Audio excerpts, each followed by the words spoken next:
בבקשה. Okay. So in Israel is now Yom HaAtzmaut already, and not partying outside or going to the bimas, the center bimas here, staying home. So Chag Sameach, first of all. Today we're gonna talk about the transition between Yom HaAtzmaut and Yom HaZikaron and Yom HaAtzmaut, like the very sharp transition, or you have something to add? No, let's start. Okay. Yeah? Okay. So, have you ever heard about a conflict that Yom HaAtzmaut is right after Yom HaZikaron? You can unmute yourself and just answer if you want. So, have you ever heard about it?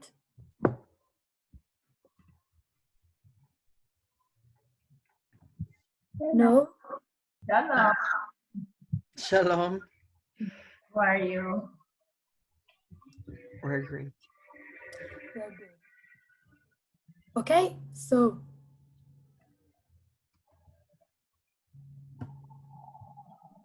Someone who heard that want to say what is exactly the transition, or we are going to explain? okay. All right. So basically the transition is between Yom HaZikaron, that it's really, really sad day for, I can say, all over Israel and the Jews around the world that feel connected. It's going from such sadness and remembering and a lot of sad stories of soldiers, men, women, people who've fallen from terror attacks, to a great joy and happiness and a celebration of Israel and its existence. This year, 72nd, and the 72nd birthday. Yeah, so that's the switch that everybody is doing in their head, like around 2-3 hours from Yom HaZikaron to Yom HaAtzmaut, and the ceremony, the Adlakat HaMasuot, the 12 lights. Okay, so do you think it's problematic that we're doing this transition, or why do you think it's problematic?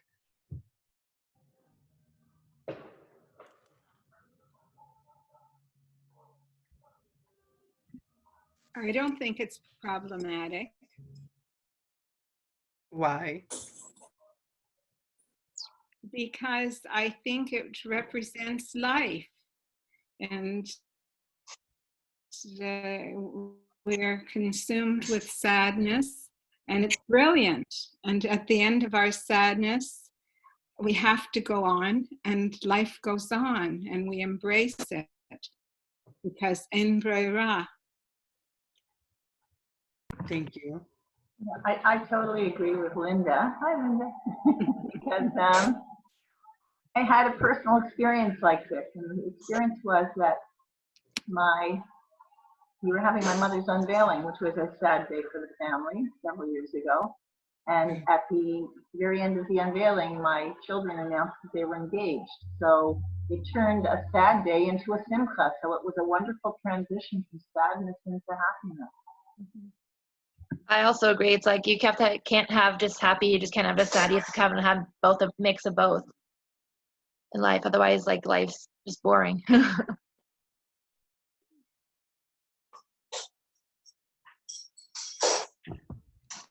I think it also draws attention to the fact that there is a price to be paid for Israel's HaAtzmaut, for Israel's independence, right? It wasn't just as simple as making a decision and it came into being. Unfortunately, there was a very heavy price that had to be paid, with the brave men and women who made the ultimate sacrifice in defense of the country so that we would be able to gather on Yom HaAtzmaut to celebrate.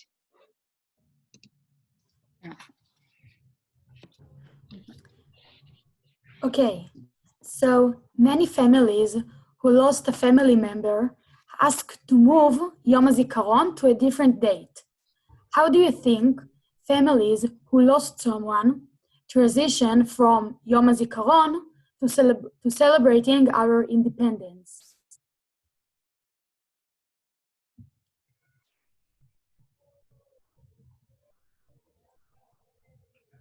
What's the question again? Okay, I'm going to repeat. So many families who lost a family member ask to move Yom HaZikaron to a different date. So do you think that we should change the date of Yom HaZikaron or not? Should we leave it right before Yom HaAtzmaut? Well, many families didn't ask to have the date changed. And I think they are exemplary, but no one can judge. How can any of us judge when someone, if that's how they feel, they're entitled to feel that way. But I think that it's so meaningful for most Israelis. I don't know, you're Israelis. What do you think? Like for me personally, it's very, very like emotional 2 days, especially the first one, because one of my best friends lost her brother like from the army. She lost him, and it's really all about like keeping her happy and not like very, very sad this day, or be there for her. And she talks about this transition, about like her duty, she call it, like she lost her brother, she knows, and she's very, very sad about it and miss him every day, but she don't need this Memorial Day to remember him. She says like it's more for the whole people of Israel that fortunately didn't lost someone. So the Yom HaAtzmaut is a very, very happy and full of joy because of those soldiers, men, women, everyone who lost their life for the country. And also, as difficult as it is, the day of Yom HaZikaron for the families who lost, there's that link between the 2 days which reinforces the purpose, the reason they died, the fact that the state of Israel exists. I think that's an important thing, which would justify keeping the 2 days months together. Thank you. Someone wants to add to this question? Okay. Do you think it's important to symbolize that the fight of our soldiers is what gives us our independence? Like Israel's independence. That the fighting? Sorry? The fighting of the soldiers? Yeah. What they sacrifice, either alive soldiers that were in wars, or especially, and of course the dead ones. Do you think it's important to symbolize the fact that symbolize more the fact that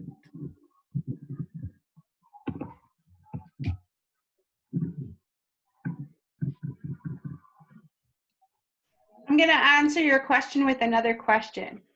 okay. So if the 2 days weren't connected and you moved Yom HaZikaron somewhere else, would that take away from each of those 2 days? It might. I'm not sure the symbolism might not be the same, but I mean, like, because it's one connected together, I guess, in the sense of like sad day and then happy day, as opposed to two separate, where, you know, it's like one day and then it's the regular day, as opposed to having just the 2 days, which I think is better to have both at once as opposed to separating them.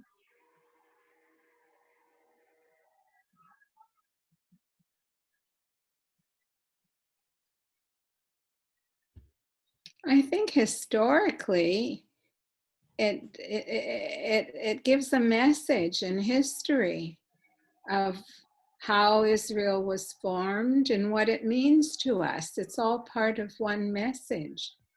I think, you know, Israel was built, sadly, on the lives of so many, but thankfully, Israel is rich and thriving and cherished, and it's because of them. So I think it's, you know, but I live in the diaspora.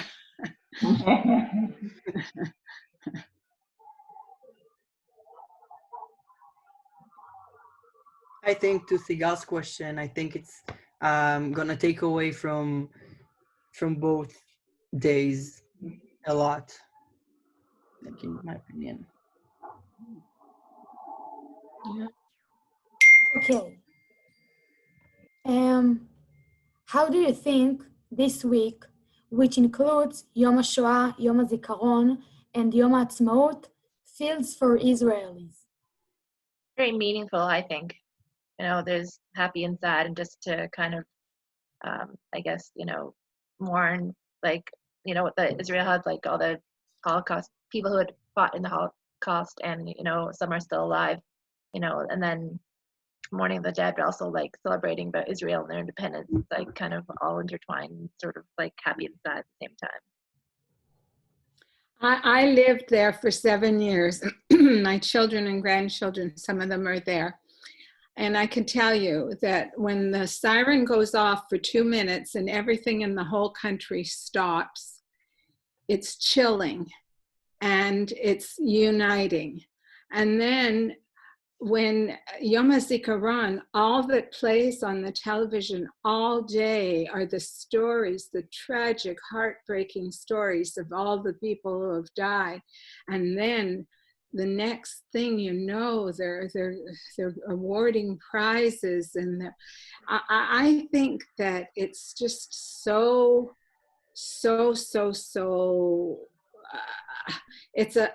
I just feel sad that I'm not there. I think that it's very unifying and very strengthening.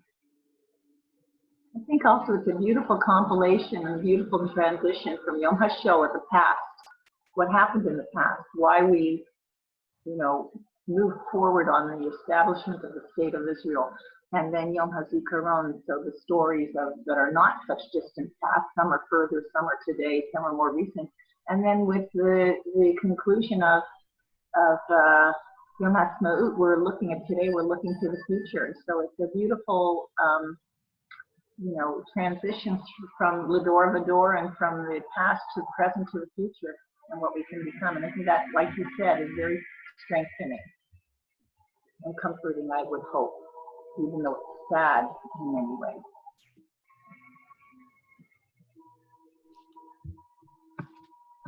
I can say that it's very emotional for me and for Israelis, but it reminds me why I love Israel, you know, Yom HaAtzmaut, and I don't know, it feels like just one big family, and it's hard, it's very sad, but that's why we're special, I think. And I have a question. Do you think the horrible politics that are dividing the country now have dampened the uniting? Yes, because people think that if they are left or if they are right, so they can't live together. So they can't live. And I don't think that they're right, but yeah, I think that that Bibi and Benny, so they a little bit destroy Israel. Like, so what can be done about that? I mean, I think it's important that everybody don't let cynicism get in the way. Matan? I actually don't know what there is to do anymore. Maybe another elections. I don't know. It's like I'm really speechless in this point by the whole politics situation. A little hopeless, I can say, even, but yes. we will see.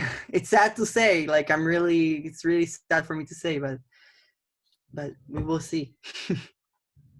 Netanyahu is temporary. Yeah. Are you both voting age or not? I'm not sure what voting age is in Israel. Yes. We voted 2 times now, I think, and 1 for the cities. So 3 times. Yeah. What's the age there? 18. For the cities,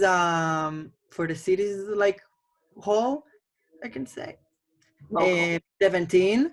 Local. Yeah. For the local ones, it's 17, and for the country is 18. Yes. Guys, what's your next question about for the program? Okay. Done. Okay.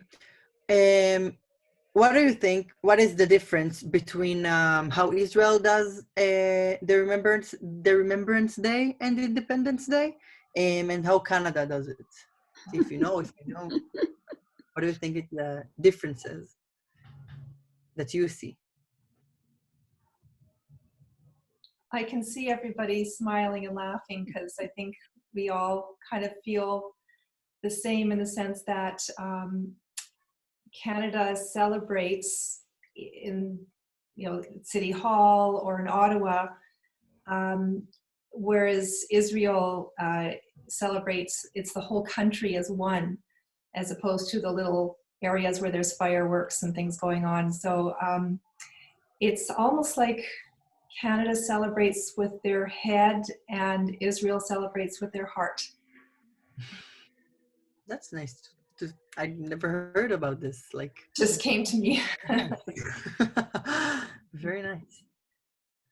Well, also, everybody in Israel knows some family that has been touched by Yom HaZikaron and by even the Shoah. So I think everybody in Israel feels it in a way. And I remember when I was in school here and we had to commemorate the people, the fallen soldiers, and some of the people in my class, uncles or fathers, it didn't mean anything to me because I didn't know anyone really. It was so distant. So it doesn't mean the same.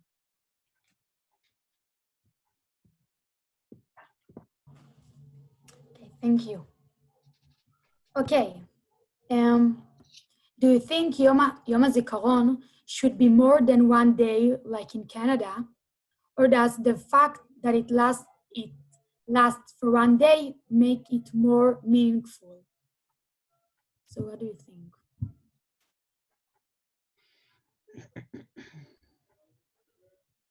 What do you mean by more than 1 day like in Canada?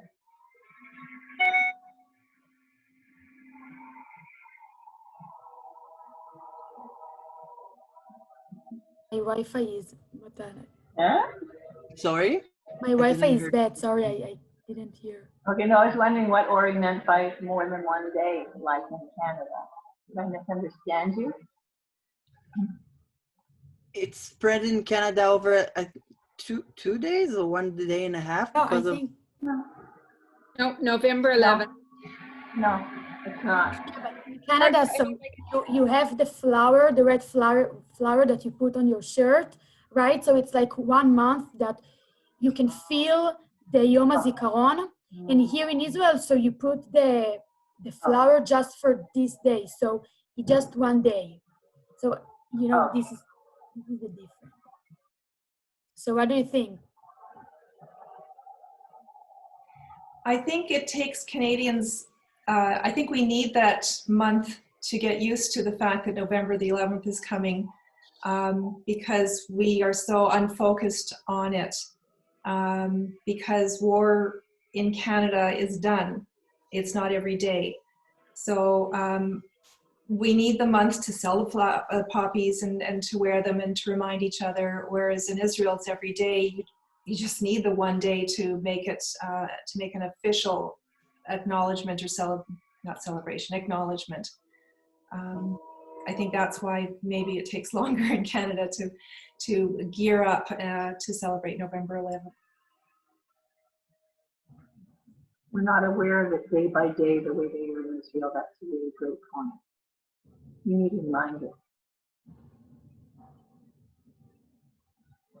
Okay, thank you.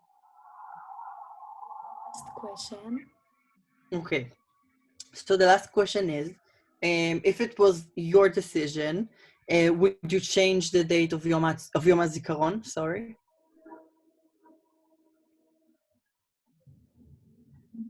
I know that you can't judge and you can't identify with the Israeli families that lost a child, but just try to think if you would change or not. Your opinion.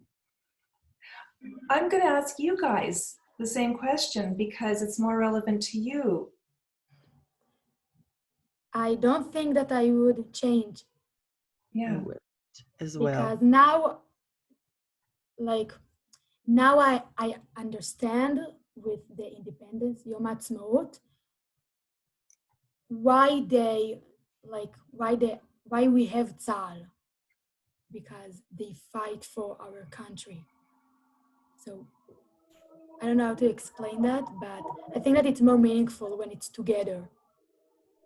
We understand why kids killed their kids, like why we lost soldiers. I agree. And also, I'm sorry, go ahead, Matan. No, I said I agree with Ori. I wouldn't change the date. You can go.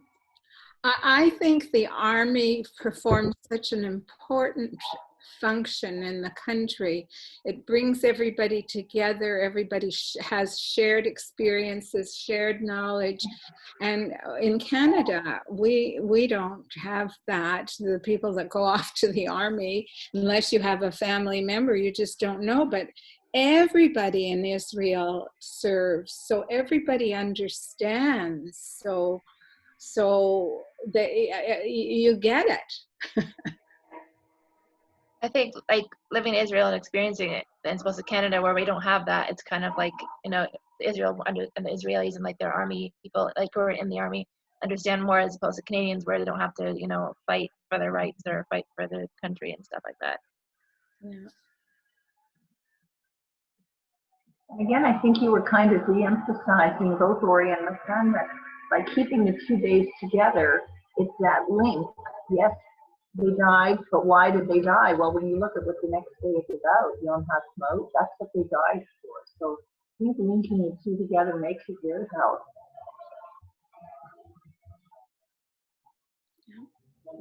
Someone else? What do you guys do on Yom HaAtzmaut?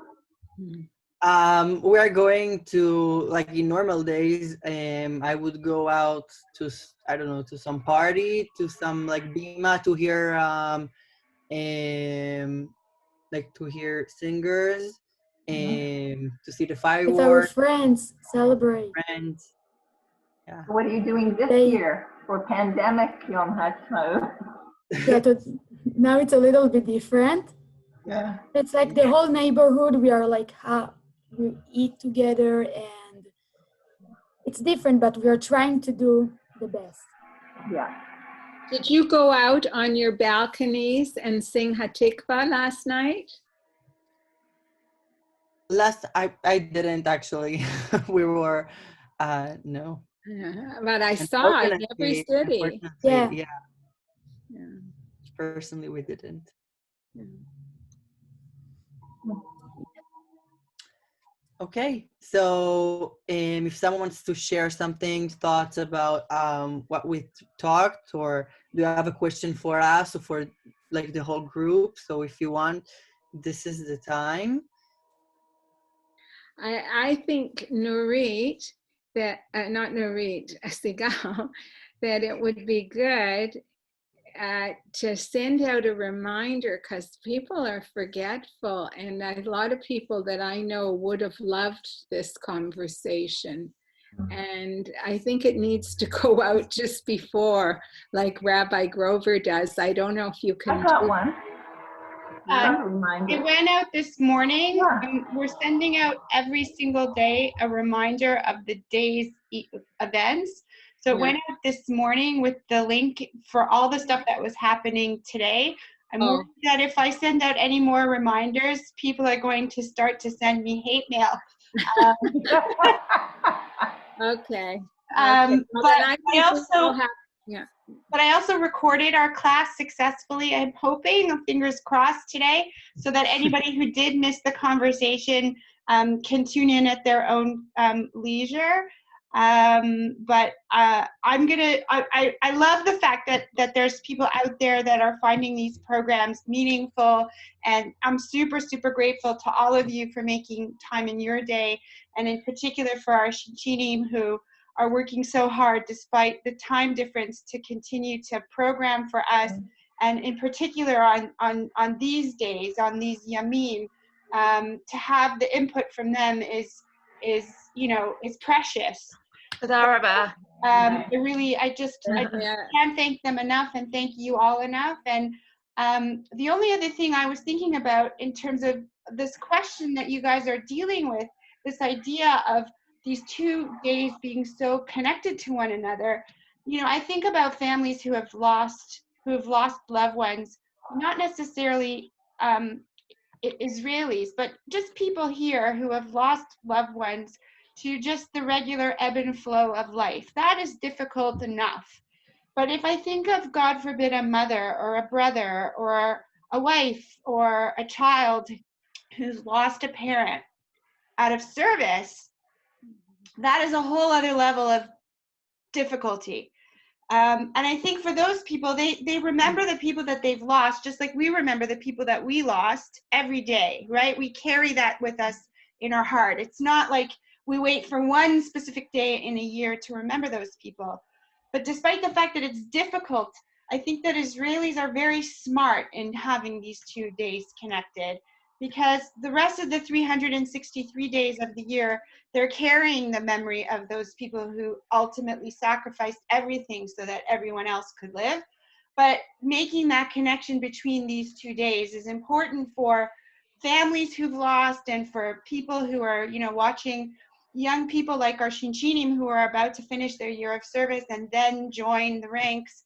To keep that connection in the front of mind is super, super smart and important. So I want to say thank you to all of you for making the time and for keeping today special in your heart all the way here in Canada, and for the ShinShinim and all your efforts throughout the year and today in particular. Thank you. Thank you. Hag Sameach to all. Sameach. Sameach. You too. Thank you so much. Mhm.